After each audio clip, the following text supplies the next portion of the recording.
పెద్దపల్లి జిల్లా కేంద్రంగా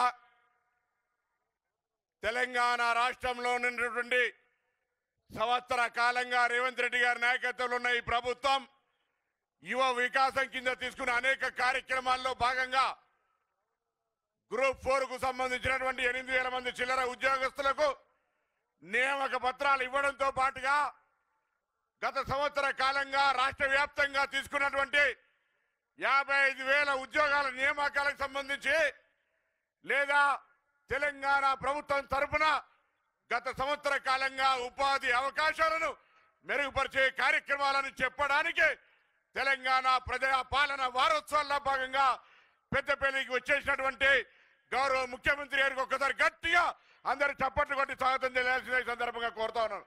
అదేవిధంగా వేదిక మీద గౌరవ ఉప ముఖ్యమంత్రి గారు ఆనాడు తెలంగాణ సాధన తర్వాత 10 సంవత్సరాల ప్రతిపక్ష టిఆర్ఎస్ పరిపాలనలో ప్రజలకు న్యాయం జరగాలని పాదయాత్ర చేసినాడు ఉప ముఖ్యమంత్రి బట్టి విక్రమార్క గారు. ఈ జిల్లా ఉమ్మడి జిల్లాకు సంబంధించి సీనియర్ మంత్రి గౌరవనీయులు శ్రీధర్ బాబు గారు, మన జిల్లా ఇన్ఛార్జ్ మంత్రి ఉత్తమ్ రెడ్డి గారు, తెలంగాణ ఉద్యమకారుడు ఆనాడు మంత్రి పదవికి రాజీనామా చేసిన కోమటిరెడ్డి వెంకటరెడ్డి గారు, గౌరవనీయులు పొంగులేటి శ్రీనివాసరెడ్డి గారు, ఇప్పుడే మాట్లాడి వెళ్ళిపోయినటువంటి తుమ్మల నాగేశ్వరరావు గారు, గౌరవ రాష్ట్ర కాంగ్రెస్ అధ్యక్షులు మహేష్ కుమార్ గౌడ్ గారు, ఎమ్మెల్సీ జీవన్ రెడ్డి గారు, పార్లమెంటు సభ్యుడు సోదరుడు గడ్డెం వంశీ గారు, ప్రభుత్వ విపులు లక్ష్మణ్ కుమార్ గారు, వినోద్ గారు, శాసనసభ్యులు మీ అభిమాన నాయకుడు స్థానిక శాసనసభ్యుడు విజయ రమణారావు గారు, వేదిక మీద ఉన్న పెద్దలు అందరికీ కూడా, డాక్టర్ వివేక్ గారికి, ప్రేమ్ సాగర్ రావు గారికి, కవంపల్లి సత్యనారాయణ గారికి, మేడిపల్లి సత్యం గారికి, అందరి జిల్లాకు సంబంధించి ప్రతి నాయకుడికి ఇక్కడికి విచ్చేసిన అందరికీ నమస్కారాలు తెలియజేస్తా ఉన్నా. విద్యార్థి నాయకుడిగా ఆనాడు ఉద్యోగాలు కావాలనే సందర్భంలో అనేక పోరాటాలు చేయడం జరిగింది. తదుపరి కరీంనగర్ లోక్సభ ప్రజల ఆశీర్వచనంతో పార్లమెంటు సభ్యుడై తెలంగాణ సాధనకు సంబంధించి పోరాటం చేశాం. తెలంగాణ ఏర్పడ్డ 10 సంవత్సరాలు ఆ నిరుద్యోగ యువతకు న్యాయం జరగకపోతే అనేక సందర్భాల్లో యువతకు న్యాయం చేయాలని, యువకులకు న్యాయం జరగాలని అనేక వేదికలపై పోరాటం చేయడం జరిగింది. ఈరోజు మీ అందరి ఆకాంక్షల మేరకు నిన్నటికి 1 సంవత్సరం పూర్తయింది. ఫలితాలు వచ్చి ఈ తెలంగాణ ప్రజా పాలన ప్రభుత్వంలో అనేకమైనటువంటి కార్యక్రమాలు ముఖ్యంగా యువకులకు సంబంధించి నిరుద్యోగ సమస్య పరిష్కార దిశలో తీసుకొని పోయే సందర్భంలో ఈ సభ జరుగుతూ ఉంది. ఇక్కడికి వచ్చినటువంటి నా సోదరులు, రాజకీయంగా కాంగ్రెస్ పార్టీ కుటుంబ సభ్యులు లేదా ఈరోజు తెలంగాణ ప్రభుత్వంలో ప్రభుత్వ పనితీరును పనిచేసే ఉద్యోగస్తులందరూ ఒకటి గమనించాలి. తెలంగాణ ప్రజలకు ముఖ్యంగా ఆకాంక్ష, ఆత్మగౌరవం. గతంలో మన యొక్క అంశాలను చెప్పాలంటే కూడా నేతృత్వంగా అణిచివేసే పరిస్థితి ఉండే. కానీ ఈరోజు తెలంగాణ ప్రజల యొక్క ఆకాంక్షలకు, ఆత్మగౌరవానికి ప్రతీకగా ప్రజా పాలన మంచి ప్రజాస్వామికంగా కొనసాగుతూ ఉంది.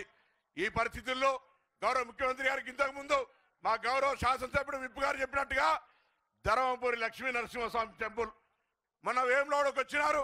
రాజరాజేశ్వర స్వామి ఆశీర్వచనం నిండుగా ఉండాలని కోరుకుంటా ఉన్నాం. ధర్మపురి లక్ష్మీ నరసింహస్వామి, కొండగట్టు అంజన్న, ఈ ప్రముఖమైనటువంటి దేవాలయాలు. కాళేశ్వరం గురించి నేను చెప్తే తప్పైతే శ్రీధర్ బాబు గారు చెప్తారు. ఈ 2 దేవాలయాలకు సంబంధించి దయచేసి సమానంగా వాటికి సంబంధించి చాలా పవర్ఫుల్ కొండగట్టు అంజన్న పాదయాత్రలు మీరు వచ్చినారు. ధర్మపురి లక్ష్మీ నరసింహస్వామి మా ఈ జిల్లా అందరు ఇలవేల్పు ఆ దేవాలయాల అభివృద్ధికి సంబంధించి.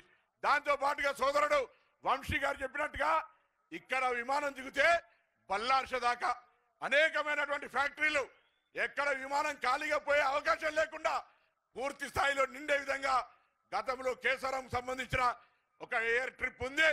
దాన్ని కూడా భవిష్యత్తులో ఈ ప్రాంతం ఉత్తర తెలంగాణకు సంబంధించి వరంగల్ అదొక పారిశ్రామిక ప్రాంతం అయితే ఈ మొత్తంగా పక్కన ఆదిలాబాద్, మంచిర్యాల సిమెంట్ ఫ్యాక్టరీలతో సహా ఈ ప్రాంతానికి అభివృద్ధి ఉండే విధంగా ఒక ఎయిర్పోర్ట్ ఇచ్చేటువంటి ఆలోచన రాష్ట్ర ప్రభుత్వం నుంచే కేంద్రం మీద ఒత్తిడి తెచ్చే దిశలో కొనసాగించాలని సందర్భంగా కోరుతూ ఈరోజు పెద్దపల్లి జిల్లా కేంద్రం వేణన్న గారు వచ్చినారు.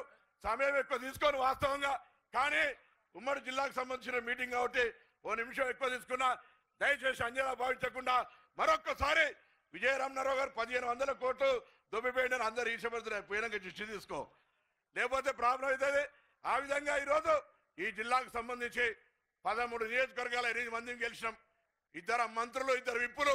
ఈ జిల్లాకు సంబంధించి గతం కంటే బరాబర్గా డెవలప్మెంట్ గౌరవ ముఖ్యమంత్రి గారు, ఉప ముఖ్యమంత్రి గారు, ఇన్ఛార్జి మంత్రి సహకారంతో కరీంనగర్ జిల్లా అన్ని రంగాల్లో అగ్రభాగాన నిలిపే బాధ్యత అందరం కలిసి మా అందరితోనే మాట మనం చేస్తూ మరొకసారి నమస్కారం చెప్తూ సెలవు తీసుకుంటా ఉన్నాను.